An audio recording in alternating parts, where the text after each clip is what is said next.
हर चीज में धैर्य लगता है, और जो धैर्य से काम करता है वो सफल होता है।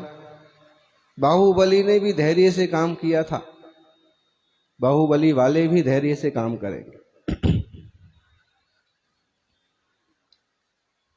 और हमें ऐसे लगता है कि आप बाहुबली हैं, सूरजमल हैं और शरद है, बिहार हैं। शरद जी तो आ जाते हैं, शरद बिहार का पता नहीं पड़ता है। तो ये सारे जो आसपास कम से कम 1 किलोमीटर के लोग हैं, पूरी दिल्ली और एनसीआर तो ठीक है, हफ्ते में 1 दिन 2 दिन कभी आ जाओ तो ठीक है। अगर 1 किलोमीटर के भीतर के भी सारे श्रावक ठान लें कि हमें घर घर पड़गाहन करना है और जैन धर्म की प्रभावना करना है, तो भी आप इसकी महिमा को उस आसमानी ऊंचाइयों पर देखेंगे। क्योंकि साधु जब घर घर जाते हैं और आम जनता की नजर में वो दृश्य आता है, वो स्थायी हो जाता है।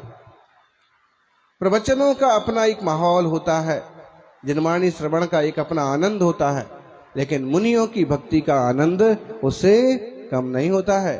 और आप देखिए कि जैसे यहाँ दिव्य ध्वनि प्रवचन की शुरुआत हो रही है कि मेघ भी तेजी से बरसते जा रहे हैं। आपको मालूम होगा। चलिए प्रवचन ही चालू करते हैं। ओम नमो जिनाणम, दोनों हाथ जोड़ेंगे। बंदित्तो, बड़ा सुंदर भजन आपने गीत सुना, और कौन किसका कितना दीवाना है ये तो आप ही जानते।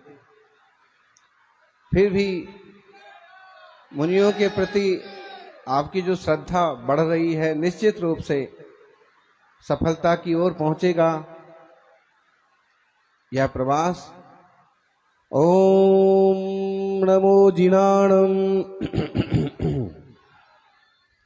बंदित्तो सब सिद्धे ध्रुवमचल मनोबमं गतिं पत्ते ओच्छामि समय पाहुट मुणमो सुध केवली भणिदम् तुभ्यं नमः स्त्रिभुवनार्तिहराय नाथ तुभ्यं नमः क्षितितलामलभूषणाय तुभ्यं नमः स्त्रीजगतः परमेश्वराय तुभ्यं नमो जिह्ववोदधिशोषणाय तुभ्यं नमो जिह्ववोदधिशोषणाय।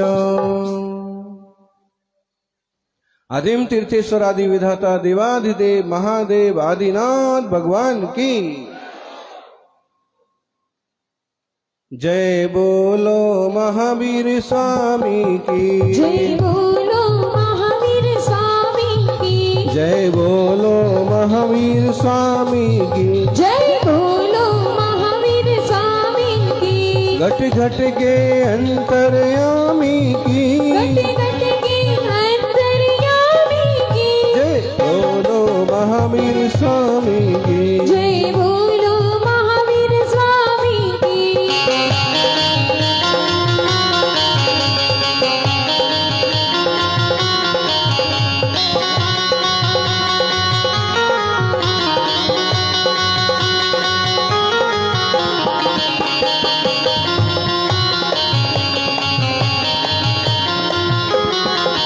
वो धर्म सिखाने आए थे, वो धर्म सिखाने आए थे, वो पाप मिटाने आए थे, वो पाप मिटाने आए थे, जिन पीर हरि हर प्राणी की जिन पीड़ हरि हर प्राणी की जय। बोलो महावीर जय। बोलो महावीर स्वामी की हो घट घट के अंतर्यामी की जय। बोलो महावीर स्वामी की जय। बोलो महावीर स्वामी की जय। बोलो महावीर स्वामी की। वर्तमान जिन शासन वर्तमान महावीर भगवान की आनंद नहीं आया। आचार्य श्री आदि सागर महावीर कीर्ति विमल सागर जी महाराज की तपस्वी सम्राट गुरुदेवाचार्य श्री सन्मति सागर जी महाराज की। बोले परम पूज्य चतुर्थ पट्टाधीश अभिनव कुंद कुंद जीवंत समय साराचार्य भगवान श्री सुनील सागर जी गुरुदेव की। बोलिए आचार्य शंख की जयकारा गुरुदेव का।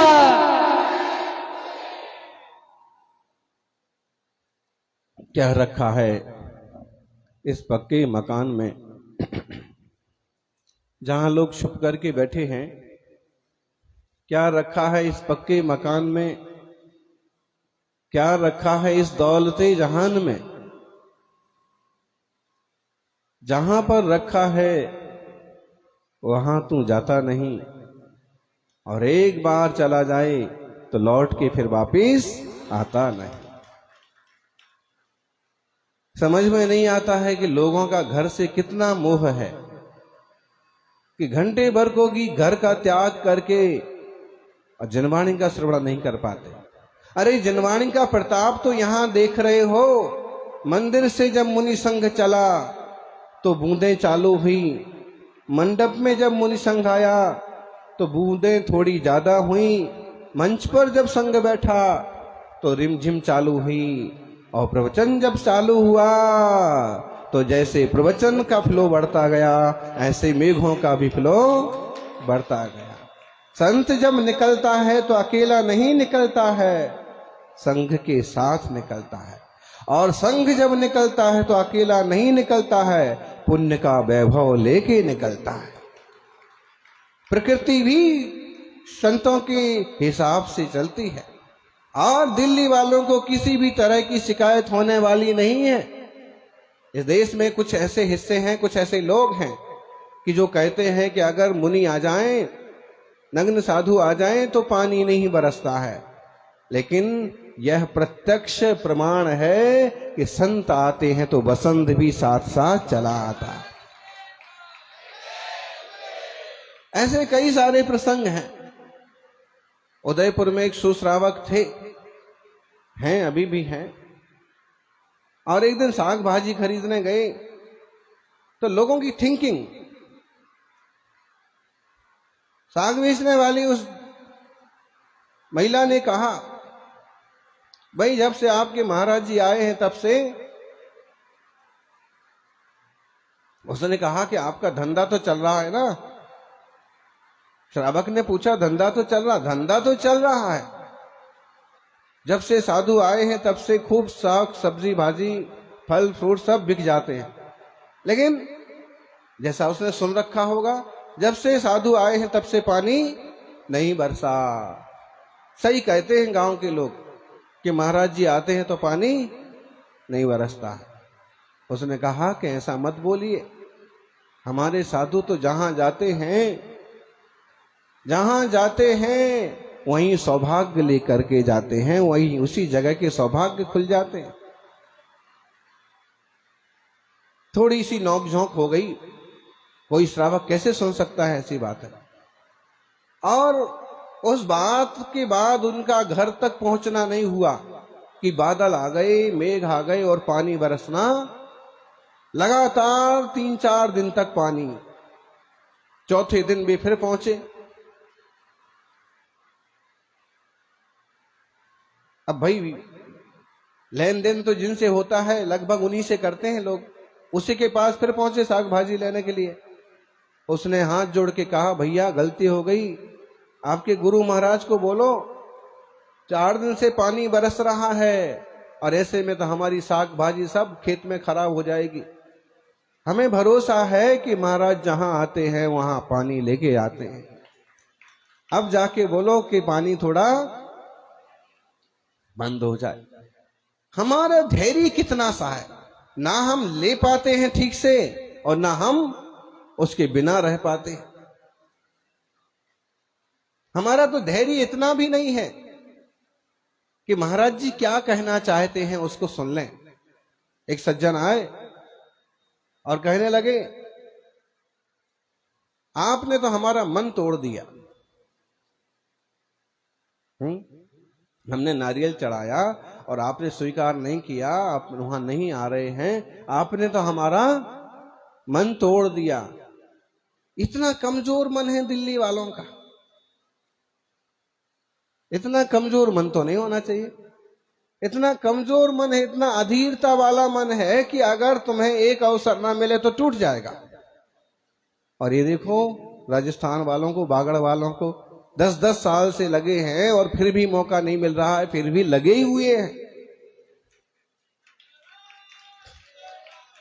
फिर भी नहीं कहेंगे कि मन तोड़ दिया। अरे मन कहां तोड़ दिया, आप लगे रहो, लगे रहो, लगे रहो। कभी तो लगे रहने से क्या नहीं हो जाता है। एक तरह का बांस का पेड़ जो होता है, बरसों बरस तक उसके अंकुर भी नहीं फूट पाते, बरसों बरस तक भी 2, 5, 7 साल तक उसके अंकुर भी बाहर ठीक से नहीं फूट पाते हैं।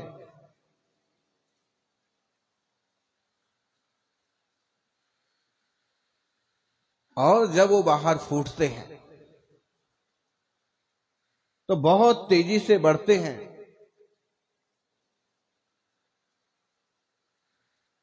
7-8 दिन में 7-8 फुट तक बढ़ जाते हैं।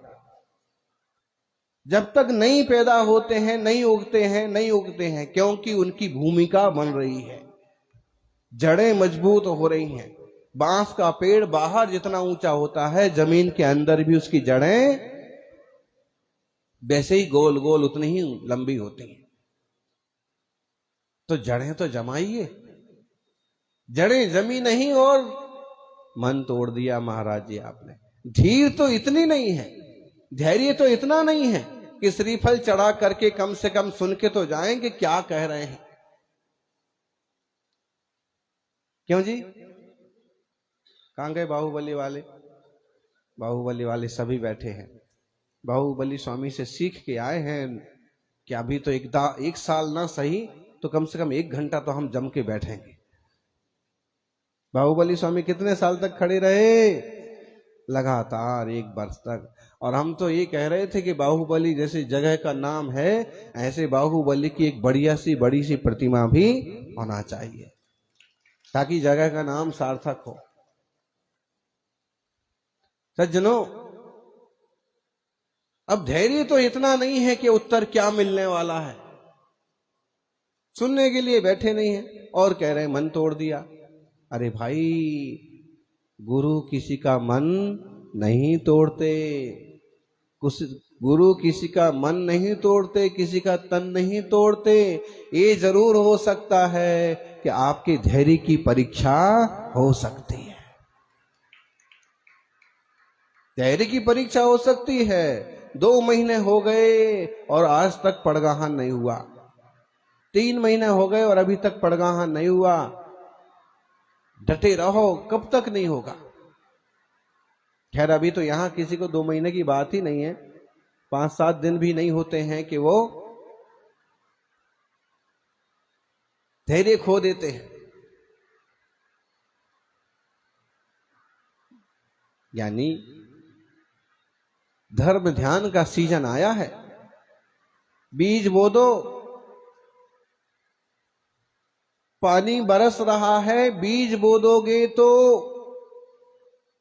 फसलें पैदा हो जाएगी, और बीज ना बोओगे तो क्या होगा, क्या मिलेगा? पानी बरस रहा है, बीज बो दोगे तो बहुत सारे फल मिलेंगे, और जिनवाणी बरस रही है धर्म ध्यान के, बीज बो दोगे तो मोक्ष के फल मिलेंगे। अगर प्रमाद कर दिया, वो कहानी आपने सुनी होगी कि गांव में एक किसान ऐसा भी था कि हर साल अपने भाग्य को रोया करता था।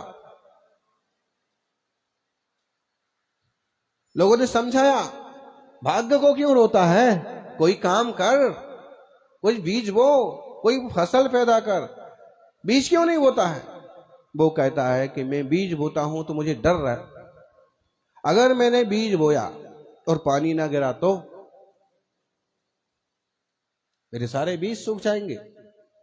1-2 पानी गिर गए और बीज ना गिरे तो अंकुर आकर के वो सूख जाएंगे। मेरा पैसा डूब जाएगा, मेरा बीज डूब जाएगा, इसलिए मैं बीज नहीं बोता। लोगों ने कहा कि जब पानी बरसता है तो बोया कर। उसने कहा फिर ये डर रहता है कि अगर पानी ज्यादा बरस गया और बीज पानी के अंदर डूब करके सड़ गए तो भी मुझे कुछ नहीं मिलेगा। तो जब पानी बरसता है तो इसलिए नहीं बो सकता कि बीज खराब ना हो जाए, सड़ ना जाए, और पानी नहीं बरसता तो इसलिए नहीं बोता कि बीज सूख ना जाए, और मैं कोई रिस्क लेना नहीं चाहता। यानी जब तक कोई रिस्क नहीं लेता है तब वो कोई पाता भी नहीं है। पाते वो लोग हैं जो रिस्क लेते हैं। ये बिल्डर्स बैठे हैं, इन लोगों ने पहले बड़ी बड़ी बिल्डिंग्स बनाई है, फिर उसके फ्लैट्स बेचेंगे हैं, अब बेचेंगे उसके रूम्स। अगर वो रिस्क ना लेते, यही सोचते रहते बिका कि नहीं बिका, कोई ग्राहक आया कि नहीं आया, तो बना सकते थे बिल्डिंग्स, कोई प्रोजेक्ट सक्सेस हो सकता था। किसी भी क्षेत्र में जाइए, मुनि महाराज हैं, तपस्या के क्षेत्र में उतरे, सक्सेस हो पाएंगे कि नहीं, फेल तो नहीं हो जाएंगे, वही सोचते बैठते तो आज कुछ कर पाते। कभी भी थोड़ा तो रिस्क लेना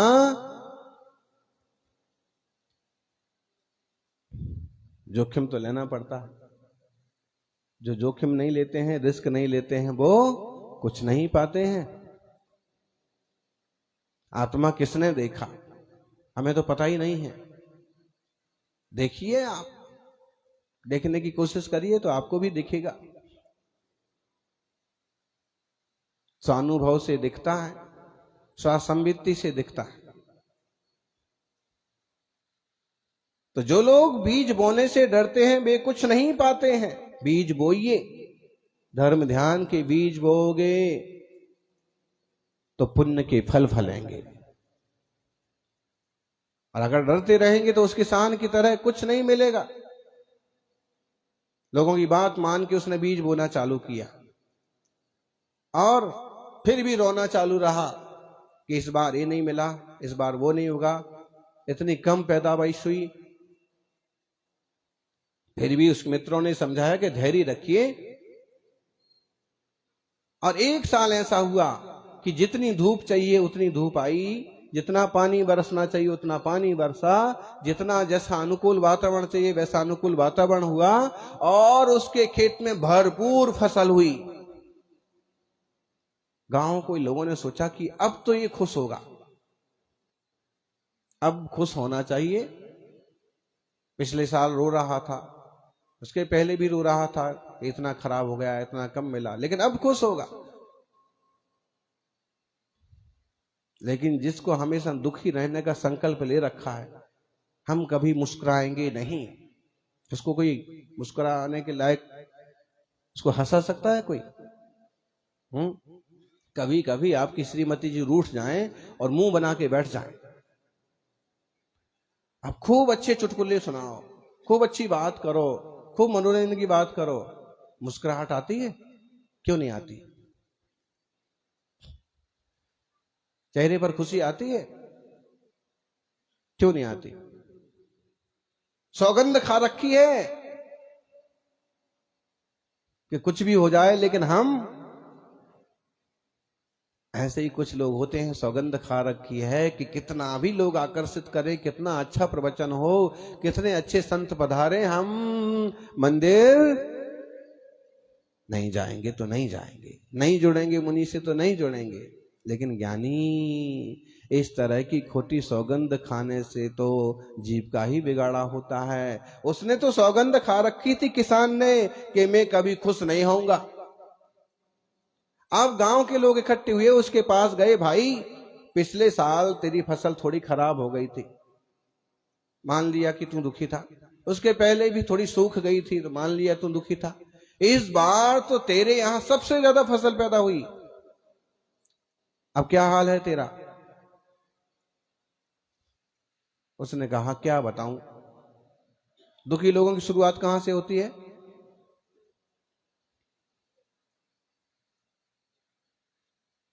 क्या बताऊं, फसल तो अच्छी हुई है लेकिन मुझे खुशी पूरी नहीं मिली। अरे भाई फसल जितनी चाहिए उससे भी ज्यादा हुई है, तकलीफ क्या है? उसने कहा बात यह है कि फसल तो हर बार से बहुत ज्यादा हुई है, एक आशा से ज्यादा हुई है, लेकिन जानवरों को खाने को मैं क्या डालूंगा, इस बात को लेके परेशान। मतलब अगर कुछ फसल कमजोर होती, थोड़ा खराब होती, तो जानवरों के डालने के काम, लेकिन सारी की सारी फसल अच्छी हुई है। माने सब कुछ अच्छा हो जाए तो भी अगर कोई दुखी रहना चाहता है तो कोई उपाय नहीं है कि उसे सुखी कर दिया जाए। और अगर सुख खोजने जाओ तो सुख कहां पर है?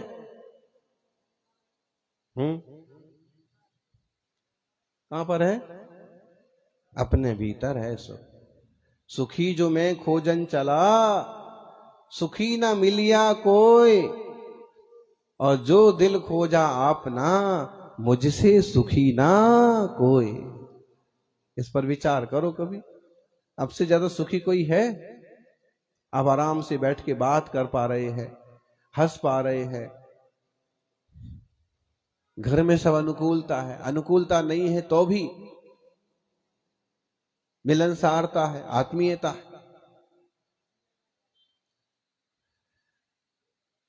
ज्ञानी आत्मा का स्वभाव है सुख। आप कहीं भी रह करके सुखी रह सकते हैं, आनंदित रह सकते हैं। सुविधाओं में ही सुखी होते हो ऐसा जरूरी नहीं है। कुछ भी सुविधा नहीं हो तो भी मुनिराज सुखी रहते हैं कि नहीं रहते? आनंदित रहते कि नहीं रहते? सहज रहते कि नहीं रहते? क्योंकि सुविधाओं में सुख नहीं है, आत्म स्वभाव में सुख है। और उस परिपूर्ण शुद्ध आत्म स्वभाव को पाने वाले कौन है? सिद्ध भगवंत है। समय सार के मंगलाचरण में किसको वंदन किया? बोलो ज्ञानी, हाथ जोड़ो, सभी हाथ जोड़िए, बोलिए वंदितु सौव सिद्धे। प्राकृत भाषा के शब्द हैं। किसने लिखे हैं? कुंद कुंद आचार्य देव ने लिखे हैं। वो क्या कह रहे हैं? वंदितु सब सिद्धे, सब सिद्धों के लिए वंदन करके सुबह सुबह ओम नमः सिद्धिभ्या तो करो भाई। जागते हो, जागने के बाद सबसे पहले कौन सा काम करना चाहिए? बोलो, जागने के बाद सबसे पहले तो नाश्ता करना चाहिए। क्या करना चाहिए जागने के? सबसे जागे तो सबसे पहले क्या करो? मंजन करना चाहिए। जागने के पहले सबसे मनोमंजन करना चाहिए, नमोकार का स्मरण करना चाहिए, प्रभु का। वंदितु सब सिद्धे कौन कह रहा है? आचार्य कुंद कुंद देव कह रहे हैं। सब सिद्धों को वंदन करके। सिद्ध कैसे हैं, कैसी गति को प्राप्त है? देखिए लिखा भी है। अब लिखा ही है तो अपन हाथ जोड़ें, फिर से पूरा बोलें। वंदितु सब सिद्धे, जोर से। ध्रुवम चला मनोवमं गदिम पत्ते।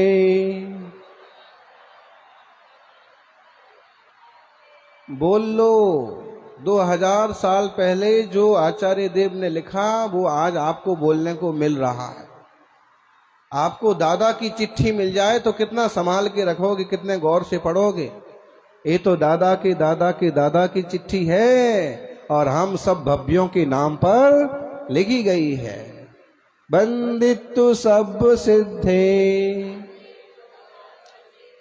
ध्रुवमचल मनोवमं गदिम पत्ते। वोच्छामि समय पाहुड, मृणमो सुद केवली भणिदम।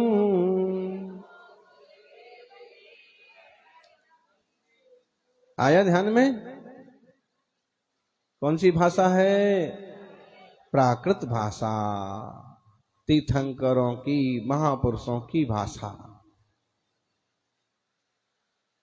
सौर सैनी प्राकृत भाषा। अच्छा, हम आप एक बात पूछते हैं। आप अपना पुराना संदूक साफ कर रहे थे, खोल के देख रहे थे कि अभी पानी बरस रहा है, बाजार का काम तो ज्यादा है नहीं, घर में ही थोड़ा उथल पुथल करके सामान जमा दिया जाए, और एक पुराना सा संदूक मिला, मान लीजिए। बोलने का पुराना सा संदूक मिलने का किस्सा तो पिक्चरों में होता है। वो पिक्चर है, लेकिन ये आपके जीवन की पिक्चर है कि पुराना सा संदूक मिला, उसको आपने उलट पलट किया और उसमें एक पुरानी सी डायरी मिली। पुरानी सी डायरी में आपने देखा कुछ लिखा है। तभी आपकी जो दादा हैं वो कहते हैं, रे भाई ये तुम्हारे दादा की, मेरे दादा की डायरी है। और अब आप कोशिश करते कि इसमें लिखा क्या है, उन अक्षरों को पकड़ने की, पढ़ने की कोशिश करते कि नहीं, और फिर उसमें कोई ऐसा लिखा मिल जाए कि 2 का अंक लिखा है और उसके आगे 10 शून्य रखे हैं और वो लिखा है रुपए। अब आप क्या करेंगे? पूरा पन्ना पढ़ो क्या लिखा है, किससे कहिए 2 कितने लाख रुपए हो गए जी?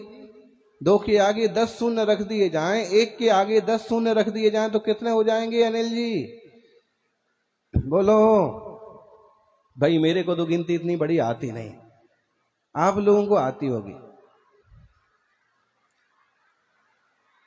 1 अरब हो जाएंगे। अब इतना बड़ा आंकड़ा लिखा हुआ दिख जाए उस पर, फिर क्या करेंगे आप कहेंगे दादाजी बाँचो जरा। दादाजी कहेंगे बेटा आजकल नजर बहुत कम हो गई।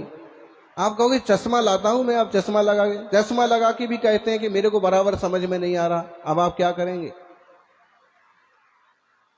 आंकड़ा तो बड़ा लिखा है, रुपए भी लिखा है, तो ये रुपए किसी से मिलना है कि कहीं रखे हैं कि किसी बैंक में है कि मामला क्या है? क्या करेंगे? कुछ भी तिकड़म जोड़ करके उसको पढ़ने की कोशिश करेंगे नहीं करेंगे? अगर हमें रुपए का आंकड़ा दिख रहा है कि सोना शब्द लिखा हुआ दिख रहा है कि 2 क्विंटल चांदी लिखा हुआ दिख रहा है, थोड़ा थोड़ा चांदी समझ में आ रहा है, तो क्या करेंगे आप? किसी भी तरह से ये पूरा पर्चा खुलना चाहिए, मामला क्या है। और चाहे वो राइटिंग स्पेशलिस्ट हो और चाहे कोई अक्षरों को पहचानने वाले हो, किसी के पास जाना पड़े और तो ठीक 10-50 हजार रुपए खर्च करना पड़े तो भी करेंगे कि नहीं करेंगे?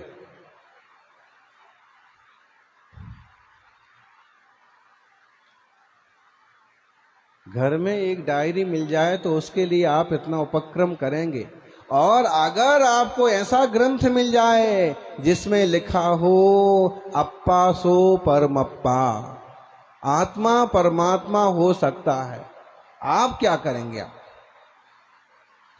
सच में कोई भव्य जीव होगा, होनहार जीव होगा, वो इसको समझने के लिए बड़े से बड़े गुरु के पास जाने की कोशिश करेगा कि कोई समझाए बंदित्व शब्द सिद्धि का मतलब क्या होता है और ये सिद्ध कैसी गति को प्राप्त है।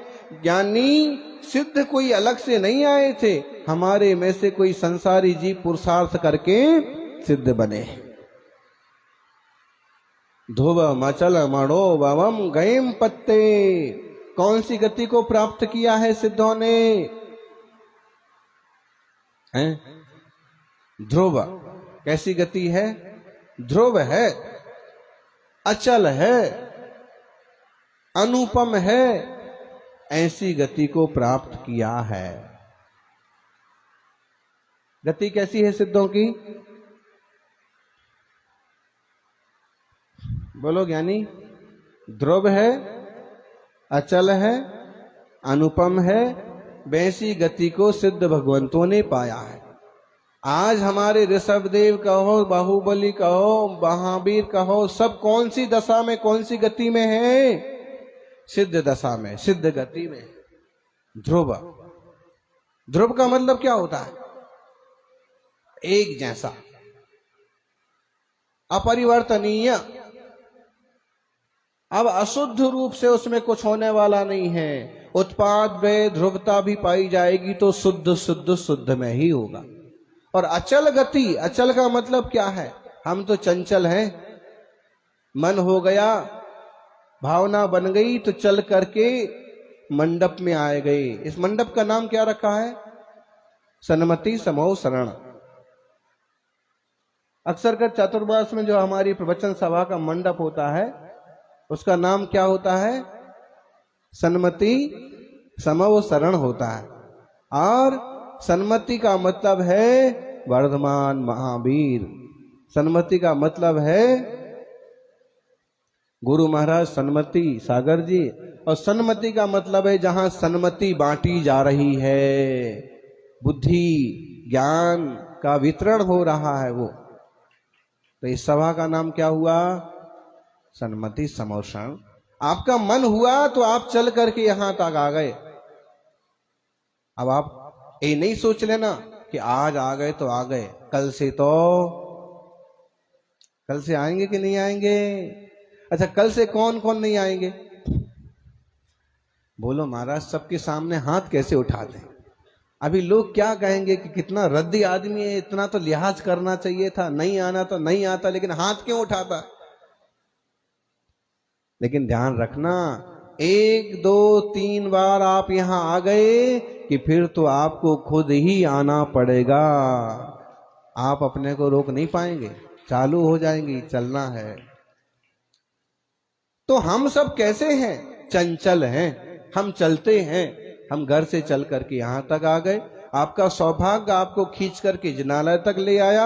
आपका सौभाग्य आपको खींच कर करके सन्मति समो शरण तक ले आया। और आपका सौभाग्य आपको गुरु चरणों में ले आया। चंचल हैं आप, लेकिन चंचल होने के बाद भी उस चंचलता का सदुपयोग तो हो गया ना? अशुभ तो नहीं हो रहा कुछ? बोलो माताओं, कोई झगड़े का विचार आ रहा है कि दिमाग में? ऐसा तो नहीं आ रहा है कि महाराज जी बोले जा रहे, बोले जा रहे, बोले जा रहे, बोले जा रहे, बंद कब होगा? नहीं आ रहा है। ये भी ख्याल में नहीं आ रहा है कि चूल्हे पर कुकर रख के आए हैं तो अब महाराज जी ने बोल दिया तो अभी याद आ गया। लेकिन बहू संभाल लेगी। भाई, बहू को भी धर्म ध्यान में लगाओ। और आप बहू हैं तो सासू को भी धर्म ध्यान में परस्पर सहयोग करो। चलना हमारा स्वभाव है। चल करके आप कहां जा रहे? यानी आज के जमाने में बियर बार ले जाने वाले दोस्त बहुत मिल जाएंगे, होटल ले जाने वाले मिल जाएंगे, एक बार विदेश की यात्रा पर घुमाने वाले लोग भी मिल जाएंगे। लेकिन कोई सौभाग्यशाली होगा जिसका मित्र कहेगा कि भाई मुकुट सप्तमी पर शिखर जी जा रहे हैं, तुम्हें भी हमारे साथ चलना होगा। मैंने अपने साथ तुम्हारे भी टिकट बना रखे हैं। ऐसा कोई बिरला मिलेगा कि धर्म ध्यान की तरफ जाए और आपको भी लेके जाए। अशुभ में जाने में कुछ तकलीफ नहीं है। आप आराम से बैठ के बात कर सकते हैं, उसमें तकलीफ नहीं है। तकलीफ है कि मौन बैठ के हम अंतर्मुख होने की कोशिश करें। यानी फोन मत देखिए, क्योंकि दुनिया से मिलने के लिए फोन की जरूरत होती है। दुनिया से जुड़ने के लिए फोन की जरूरत होती है। और सिद्धों से मिलने के लिए मौन की जरूरत होती है।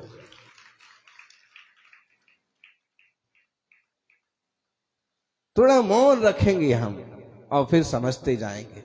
तो हम तो कहते हैं कि आपकी ये चंचलता भी फिलहाल अच्छी चीज है। कम से कम चल करके आप यहां तक तो आए। सिद्ध अचल हैं, वो कहीं जाने वाले नहीं है। सिद्ध लोक पर शुद्ध दशा में वह आत्मा विराजित है। हम एक एक बात आपको बताएंगे। आपको ये भी लग रहा होगा कि एक ही जगह बैठने का क्या आनंद होता है।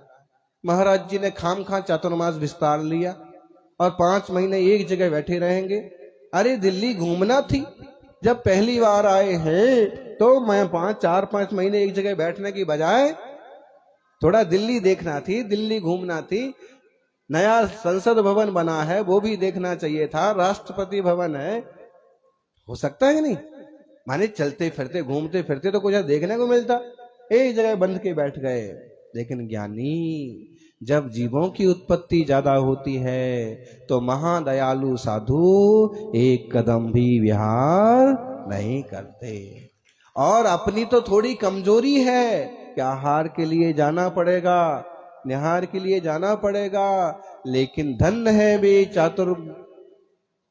चतुर्थकालीन बीतरागी मुनिराज, एक जगह है वर्षा युग में वर्षा योग धारण करके बैठ गए तो 4 महीने हिलने का भी कोई काम। महावीर स्वामी ने ऐसे अनेक चातुर्मास किए, एक जगह योग धारण किया और बैठे हैं 4 महीने तक ध्यान। उनकी अचलता ने उनको सचमुच पूर्ण अचल दशा में पहुंचा दिया। जो जितना ज्यादा अचल होता है एक दिन वह उतनी जल्दी अचल दशा को प्राप्त कर लेता है। महाराज जी कैसे बैठे रहते एक ही जगह? हमें तो चैन ही नहीं पड़ता। हम तो प्रवचन में घंटे भर बैठते हैं तो बैठना पड़ता है, समय से पहले घर चले जाओ तो पत्नी टोकती है कि प्रवचन पूरा हो गया क्या? बीच में कैसे आ गए? फिर बैठना था ना, तो बैठना पड़ता है। तो हमें तो 1 घंटे नहीं बैठा जाता है, महाराज जी कैसे बैठते हैं 3, 4, 5 घंटे? तो वो अचल होने का पुरुषार्थ कर रहे हैं और वो अपने साथ साथ ठोक पीट करके आपको भी अचल करने की कोशिश कर रहे हैं। 1 घंटे तो बैठना पड़ेगा, तुमको आना पड़ेगा और बैठिए, उसका आनंद लीजिए। तो सिद्ध भगवान अचल हैं। ध्रुव और अचल में क्या अंतर है जी? बोलो, ध्रुव और अचल में क्या अंतर है? बोलिए प्रधान जी, दूसरे प्रधान जी, ध्रुव और अचल में क्या अंतर है? आप लोग बताएंगे? ऐसे लगता है कि ध्रुव और अचल एक ही बात है, लेकिन देखा जाए तो ध्रुव का मतलब अपरिवर्तनीय। अब शुद्ध हो गए तो शुद्ध ही रहेंगे, अशुद्ध नहीं होंगे। और अचल का मतलब निश्चल, अब चलेंगे फिरेंगे नहीं। तो सिद्ध दशा को प्राप्त है। अनुपम है वो गति, वो दशा जिसकी कोई उपमा नहीं है, वो अनुपम है। हमारी तो उपमाएं हैं, हम तो ऐसे हैं, आजकल वैसे हैं, परसों ऐसे हैं। अनुपम सिद्ध है। ऐसी सिद्ध दशा को प्राप्त सभी सिद्धों को नमस्कार करके समय पाहुड़ नाम के इस ग्रंथ को कहूंगा। और क्या कहा है? सुध केवली भणिदम। किसने कहा ये ग्रंथ? ज्ञानी। हमारे यहां हर एक शास्त्र प्रामाणिक है, मनमानी कहानियां नहीं लिख दी हैं, मनमानी बातें नहीं लिख दी हैं, परस्पर बाधित हो रहे हैं ऐसे कोई विषय नहीं है हमारे यहाँ।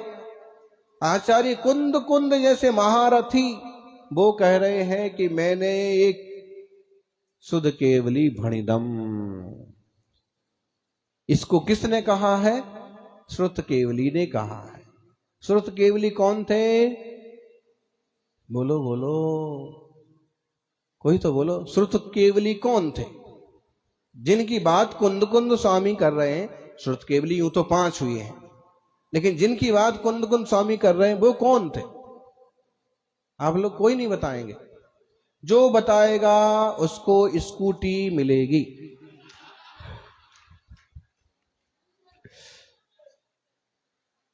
अब महाराज तो बता नहीं सकते क्योंकि उनको जरूरत ही नहीं है।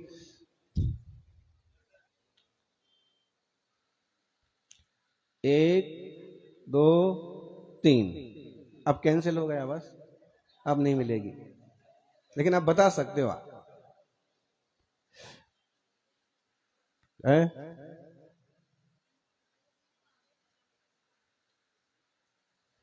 दो बातें आती हैं। एक बड़ा सुंदर प्रसंग है, अगर हम थोड़ी स्थिरता से समझना चाहें तो बात यह है कि कुंद स्वामी के संबंध में 2 बातें आती हैं। एक बात तो उन्होंने ये स्वीकार की खुद बोध पाउट की 62 नंबर की गाथा में। उन्होंने कहा सद्य विहारो भुवो भाषा सुत्तेषु जम जड़े कहियम सोतः कहियम राणम गरम मैं गुरु भद्द बाहो वो जयाऊ। एक बात उन्होंने ये कही है कि मेरे गमक गुरु मतलब कह सकते हैं कि जिनकी मैंने बचपन में दर्शन किए हैं या जिनसे मैंने कुछ सीखा है या जो मेरे गुरु के गुरु के गुरु के गुरु थे, ऐसा कुछ इस टाइप का, या जिनसे ज्ञान मुझे मिला है। तो इस बात को उन्होंने खुद स्वीकार किया है कि मेरे गमक गुरु भद्रबाहु स्वामी थे। और तो इसका मतलब है कि इस लाइन से वो गाथा प्रूव होती है, प्रूफ है उसका कि इनका कहीं ना कहीं मिलाप हुआ है। हो सकता है भद्रबाहु स्वामी बहुत बुजुर्ग हो गए होंगे और ये छोटे बालक होंगे। अगर इनके बीच में 80 साल का 70 साल का अंतर है तो ऐसा कुछ हो सकता है, और तभी तो इतनी लगन से याद किया। आप लोगों में से किसी ने विमल सागर जी को देखा? किस किस ने देखा? आप सब ने देखा, बहुत बढ़िया। हमने तो नहीं देखा। हाँ, तो क्या करें अभी? तो इसका मामले में आप जो है थोड़े से ज्यादा लकी हैं, भाग्यवान है। आप अपने बच्चों को पोतों को बताएंगे कि मैंने उनके दर्शन किए और मेरे गुरु हैं वो, मैंने रात्रि भोजन भी उनसे ही त्याग किया था। गौरव लगता है कि नहीं? तो हो सकता है कि छोटी वय में उनका दर्शन किया हो, उनसे कुछ ज्ञान पाया हो और वो ज्ञान जिंदगी भर साथ रह गया हो। तो एक बात यह है कि श्रुत केवली भद्रबाहु स्वामी से कुंद स्वामी ने ज्ञान पाया। और दूसरी प्रसिद्ध कहानी जो है वो ऐसी है कि 2 मुनिराज या 2 देवता आए और उन्हें यहां से भरत क्षेत्र से विदेह क्षेत्र ले गए। और विदेह क्षेत्र में सीमंदर स्वामी के चरणों में उन्होंने इन सब शास्त्रों का ज्ञान प्राप्त किया। गजब की बात है। सीमंदर मुक्ति फलवा झड़े अने कुंद कुंद गूंसे माल रे वीर जीनी बाड़ी भली। તમે આવે છે? આવડે છે?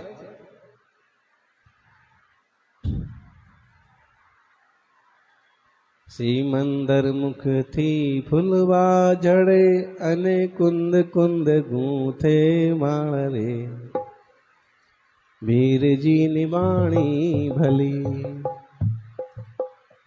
पूरा गीत है, सुंदर गीत है।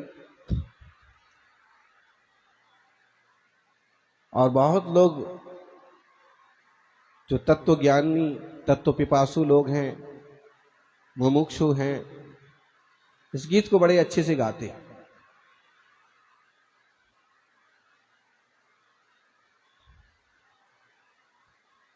इसमें एक बात निश्चित होती है कि सीमंदर स्वामी के मुख से जिनवाणी आई और कुंद कुंद स्वामी ने उसको गूंथा। हमारे लिए दोनों बातें स्वीकार हैं, क्योंकि एक बात को खुद कुंद कुंद स्वामी कह रहे हैं और दूसरी बात को शिलालेख या जयसेन स्वामी कह रहे हैं। तो इसका मतलब ये निश्चित है कि अगर हमको समय सार सुनने को मिल रहा है तो सीधा जिनवाणी का अंश सुनने को मिल रहा है। इसका मतलब है कि या तो सीमंदर स्वामी के वचन हमें सीधे सीधे सुनने को मिल रहे हैं, या फिर भद्रबाहु स्वामी के वचन हमें कुंद कुंद स्वामी ने लिख करके दिए हैं। अब ऐसी बेशकीमती संपत्ति, सबसे महंगी प्रॉपर्टी कहां पर है? बोलो बोलो, कोई तो बोलो। महाराज जी को क्या लेना प्रॉपर्टी से? हैं? पहले तो कह रहे थे कि हम दिल्ली आए हो, हम निकल जाएंगे, और अब प्रॉपर्टी की बात पूछने लगे। भाई सिर्फ पूछने की बात है।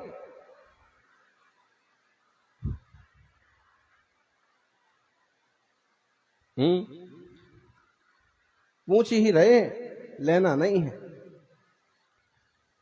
सबसे महंगी प्रॉपर्टी कहां पर है?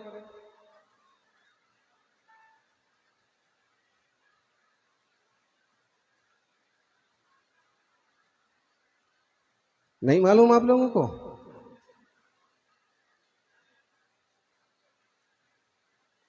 ज्ञानी आप ऊपर बैठे हो ना, इसलिए लाइव आ रहा है ज्ञान आपके पास। हम तो उनसे पूछ रहे हैं जो नीचे बिल्डिंग बनाने वाले बैठे। सबसे ज्यादा महंगी प्रॉपर्टी बोले तो बोलेंगे ऋषभ विहार, बाहुबली, और कहां पर कनॉट प्लेस। जैसे यहां सबसे महंगी प्रॉपर्टी ये चीजें कहलाती हैं, वैसे हमारी जिन शासन में सबसे ज्यादा महंगी प्रॉपर्टी है समयसार जी, सचखंडागम जी। ऐसे ग्रंथ कि जिनका अभ्यास करने से वेद विज्ञान के कपाट खुल जाएं और जीव का मोक्ष मार्ग प्रशस्त हो जाए। आप कोई कीमत देकर के सम्यक दर्शन नहीं पा सकते हैं भाई, किसी कीमत पर सम्यक दर्शन नहीं पा सकते। अनिल जी कहेंगे हमारे 5 प्लेट ले लो महाराज, सम्यक दर्शन दे दो, दी जाए जी 5 करोड़ दे देंगे, हमें सम्यक दर्शन दिला दो। क्योंकि सम्यक दर्शन की महिमा तो हमें पता है। एक बार सम्यक दर्शन हो जाता है तो जीव संसार में नहीं भटकता है, स्त्री पर्याय में नहीं जाता है, नरक में नहीं जाता है। 5 करोड़ रुपए में सम्यक दर्शन मिल जाएगा, 10 करोड़ में मिल जाएगा। किसी भी कीमत पर सम्यक दर्शन तो छोड़ो, एक अंतर्मूर्त वाली सामायिक भी आप किसी कीमत पर नहीं खरीद सकते। और महंगा इतना है कि करोड़ों करोड़ों तो ठीक, चक्रवर्ती का साम्राज्य न्यौछावर कर दो तो भी नहीं मिले। और सस्ता इतना है कि वीतरागी मुनिराज का सानिध्य मिल जाए और क्षण भर को अंतर्मुख हो जाओ तो सम्यक दर्शन की प्राप्ति हो जाए, मोक्ष मार्ग का टिकट बन जाए। सस्ता इतना है, रुचि बदल जाएगी। यानी अभी जो महाराज जी से थोड़ा दूर दूर रहते हो ना, थोड़े दिनों पास आओ, रुचि बदल जाएगी। अभी तुम 100 मीटर से आने में घबराते हो और 1000 किलोमीटर तक फिर दौड़ के आओगे जब रुचि बन जाएगी, जब दृष्टि बन जाएगी। दृष्टि बदल जाएगी तो सृष्टि आपो-आप बदल जाएगी। हम ऐसे मंगलकारी ग्रंथ के स्वाध्याय के लिए, वाचन के लिए, प्रवचन के लिए उपस्थित हैं। अभी तो हमें इसमें आदिनाथ भगवान और तीर्थंकरों के प्रसंग भी समझना है। आप कहोगे महाराज जी समय सार में कथाएं कैसे जोड़ेंगे आप बस सुनते रहिए। समय सार में कथाएं भी जुड़ेंगी, समय सार में प्रथमानुयोग भी जुड़ेगा और सुनने का आनंद भी आएगा। बाजार से निकला हूं, खरीदार नहीं हूं, खोज में निकला हूं, तलबगार नहीं हूं। बाजार से निकला हूं, खरीदार नहीं हूं। निकले जरूर हम बाजार से, पूछ जरूर रहे हम प्रॉपर्टी, लेकिन हमको खरीदना नहीं है। जब खरीदना नहीं है तो पूछ क्यों रहे, हमारा समय क्यों खराब कर रहे? इसलिए कि तुम्हारी जो प्रॉपर्टी है उससे ज्यादा कीमती प्रॉपर्टी मेरे पास है। और मैं भी तुम्हें बता सकता हूं कि तुम्हारे पास जो प्रॉपर्टी है वो यहां की यहां रह जाएगी और मेरी प्रॉपर्टी वहां तक काम आएगी, आएगी, पक्का आएगी। इसलिए तो कहा ना, क्या रखा इस पक्के मकान में, क्या रखा इस दौलते जहान में, जहां पर रखा है वहां तू जाता नहीं। एक बार चला जाए तो लौट के वापस नहीं आते फिर वहां से। पक्के मकान तो मिट भी जाते हैं। और ज्ञानी वो पक्का मकान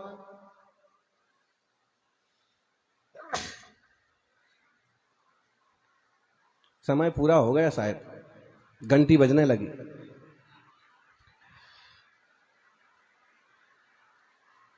फिर भी हम बोल इसलिए रहे कि पानी तो बरस रहा है। इतने बरसते पानी में आप बाहर जाएंगे, आप लोगों को सर्दी हो जाएगी।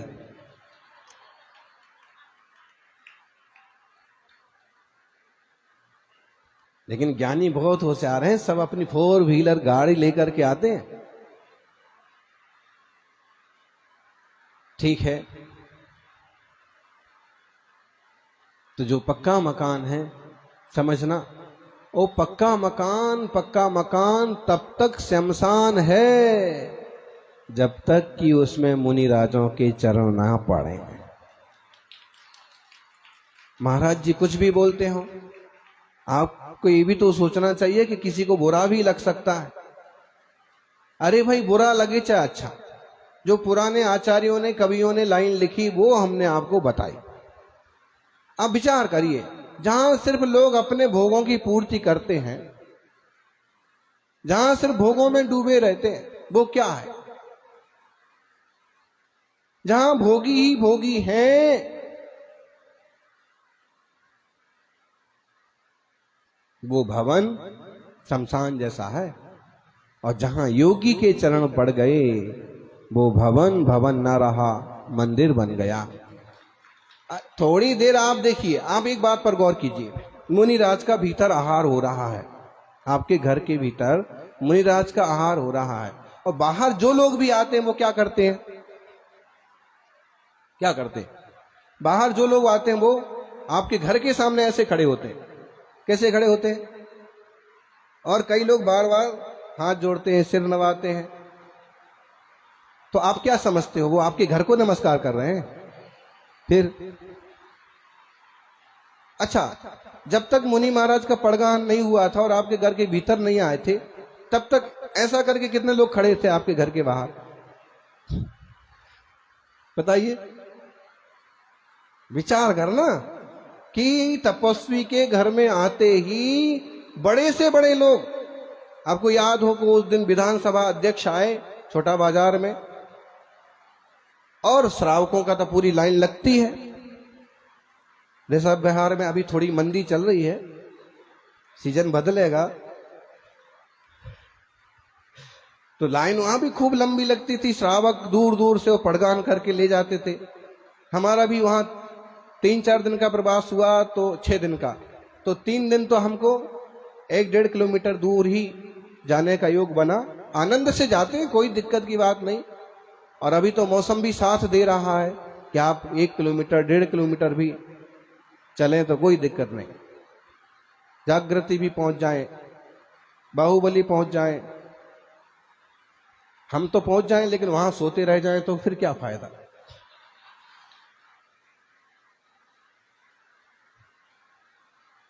तो उस दिन देखा हमने कि इधर पूरे श्रावक खड़े हैं, लगभग 500 श्रावक, 400-500, और फिर उस तरफ वो हाथ जोड़ के खड़े। कौन? आपके दिल्ली विधानसभा के अध्यक्ष। कहां खड़े? दूसरे ओटले पर, श्रावकों के सामने हाथ जोड़ के। तो श्रावकों के सामने हाथ जोड़ के खड़े हैं वो। बताइए, वो जो मुनि निकल रहे ना इधर से इधर, वो मुनि महाराज के निमित्त से हाथ जोड़ के खड़े हैं श्रावकों के सामने। श्रावक के सामने जरूर खड़े हैं। अच्छा, श्रावक के सामने भी हाथ जोड़ के खड़े हैं, तो इसका मतलब ये है कि तुम भाग्यवान हो जो तुम्हें पड़गान करने का मौका मिल रहा है। आपके घर के सामने हाथ जोड़ के लोग खड़े हो गए, उतनी देर के लिए घर क्या हुआ? बोलो। नहीं बोलना है मत बोलो, हम ही बोल देते हैं। जितनी देर त्यागी तपस्वी आपके घर के भीतर हैं, उतनी देर घर मंदिर हो गया। और आने जाना वाला आदमी भी हाथ जोड़ के आता है, खड़ा होता है, हैं? और एक बात, मंदिर में कोई बिना पांव धोए जाता है? जाता है बिना पांव धोए? मंदिर में कौन जाता है बिना पांव धोए? अगर कोई चला भी जाए तो समझ लो कि उसको पता नहीं है कि पांव धो के जाना चाहिए। कोई नया युवक हो और वो मंदिर में बिना पांव धोए घुसे, कोई दादा बाबा तो ऐसे बिगड़ पड़ेंगे कि अगले दिन से मंदिर आना ही भूल जाएगा। क्यों रे, पांव नहीं धोए, बिना पांव धोए घुसता है? तेरे बाप का मंदिर है क्या? तो ये भी हो सकता है, पांव धो के जाना चाहिए। अब हम उसको प्रेम से बता सकते, भाई पांव धो के जाना चाहिए, कलश ऐसे उठाना चाहिए, अभिषेक ऐसे करना चाहिए। फिर क्या हुआ? जैसे मंदिर में कोई बिना पांव धोए नहीं जाता है, और जब घर में आपके मुनिराज हैं तो भी कोई बिना पांव धोए अंदर नहीं आता। कोशिश करना। किस बात की कोशिश करना?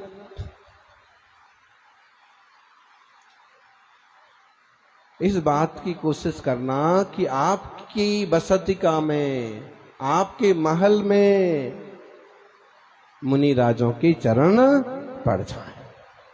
सच्ची बात यहां तक आने की यही रही। हमें लोग आग्रह कर रहे थे तिजारा ठीक रहेगा, हमारा खुद का मन थोड़ा थोड़ा महरौली के लिए था, जंगल के हिसाब से, फिर थोड़ा बाहुबली नहीं तो भरत सही, भरत स्थली त्रिवेणी धाम का थोड़ा मन था कि वो खाली रहेगा, जंगल रहेगा, ठीक रहेगा। लेकिन फिर एक विचार ये आया कि इतनी दूर तक आ गई, सारा संघ दिल्ली तक आ गया, श्रावक भी है, और अगर साधु के घर श्रावक, साधु के चरण श्रावक के घर में ना पड़े तो आने का मतलब क्या? फिर आप बात समझे?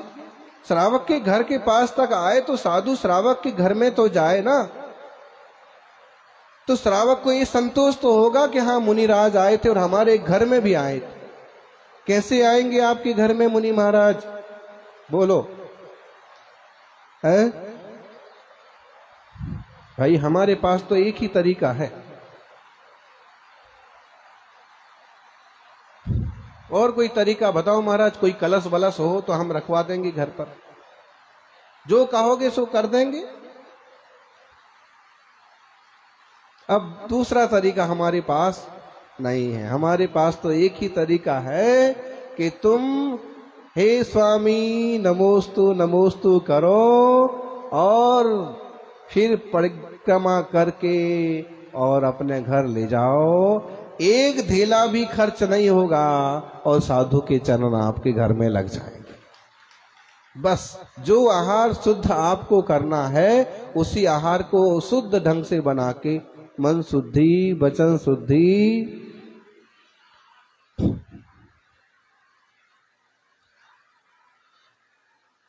अब अपन ऐसे बोलते जाएंगे तो ऐसे शाम तक ही बोलते जाएंगे। और पानी ने भी सौगंध खा रखी, जब तक महाराज जी बोलते जाएंगे तब तक अपन भी बरसते जाएंगे। लेकिन ये आप समझना बहुत अच्छा शकुन है। जब से मुनिराज ने बोलना चालू किया तब से मेघों ने बरसना चालू किया, बरस रहे हैं। और ये प्रूफ है कि पानी से धरती हरी भरी होती है और जिनवाणी से जिंदगी हरी भरी होती है। असर पड़ता है। आपने जिनवाणी पाई है, आपकी रुचि है, इसलिए आप ऐसे बिंदास बैठे हैं। जिन लोगों को ये सुनने को नहीं मिलता है, जिनका जीवन व्यसनों में लगा हुआ है, इतने इतने से धर्म ध्यान को तरस जाते हैं। तुम्हें तो क्या है, सवेरे मंदिर खुल गया, अभिषेक का मौका मिल गया, फिर मुनिराज मिल गए, तो कई बार हमें ऐसे लगता है कि जैसे ये तो आम चीज है। लेकिन जो बेचारे किसी तरह के व्यसन में पड़ गए, किसी तरह के गलत संगति में पड़ गए, उनसे पूछो। इतने इतने से धर्म के लिए, दर्शन के लिए तरस जाते। अपने सौभाग्य को परम सौभाग्य में बदलें और बीतरा की जिनेश्वर की इस मंगलमय वाणी को सुने।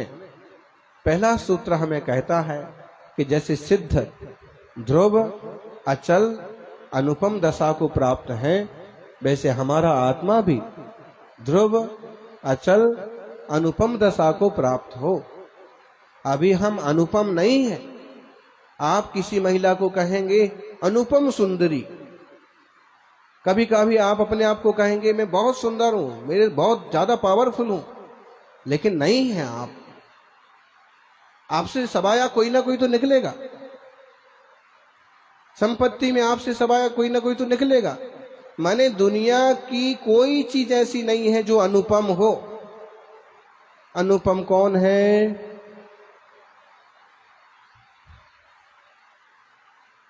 वो हमें चाहिए। तो उसके लिए पूरी क्लास चलेगी, बताएंगे कि स्व क्या है, पर क्या है। दूसरी गाथा आएगी, तीसरी गाथा आएगी, आनंद वर्धक पूर्ण तत्व ज्ञान।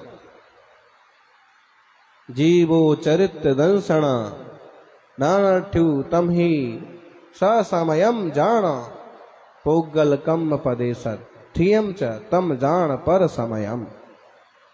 स्वसमय पर समय क्या चीज है भाई, इस पर अपन बाद में चर्चा करेंगे। आज इतना समझ लें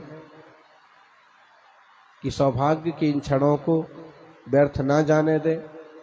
हमने तो ठान लिया है, क्या ठान लिया है? हमने ठान लिया है कि दुकान खुलने के टाइम पर दुकान खुलेगी, चाहे कोई ग्राहक आओ चाहे। आपने भी ठान लिया ना, ऑफिस खुल जाएगा। कितने बजे खुल जाएगा? हाँ, कुछ लोग ऐसे होते हैं, किराने की दुकान वाले कुछ लोग होते हैं, सवेरे 4 बजे से खोल के बैठ जाते हैं और रात को क्यों? कमाई होना चाहिए। खैर, हमारी दुकान का टाइम कम ही है, 8:30 बजे से 10 बजे तक। तो 8:30 बजे से प्रारंभ होगा और उसमें विधि होती है। फिर दीप प्रज्वलन करेंगे, फिर मंगलाचरण करेंगे, सुंदर से भजन गाएंगे। हमारा कब आता है? 9 बजे। तो 8:30 से 10 बजे के टाइम पर तो दुकान खुलने ही वाली है और टाइम पर बंद हो जाने वाली है। अब जिस जिसको माल खरीदना हो वो समय पर आ जाइए। कौन कौन आएंगे? सब लोग आएंगे। सबको आशीर्वाद, सबका मंगल हो और हमारा यह वीतराग जिन शासन वृद्धिंगत होता रहे, यही मंगल कामना। जय बोलिए 24 तीर्थंकर भगवान की, गोमटेश्वर बाहुबली भगवान की।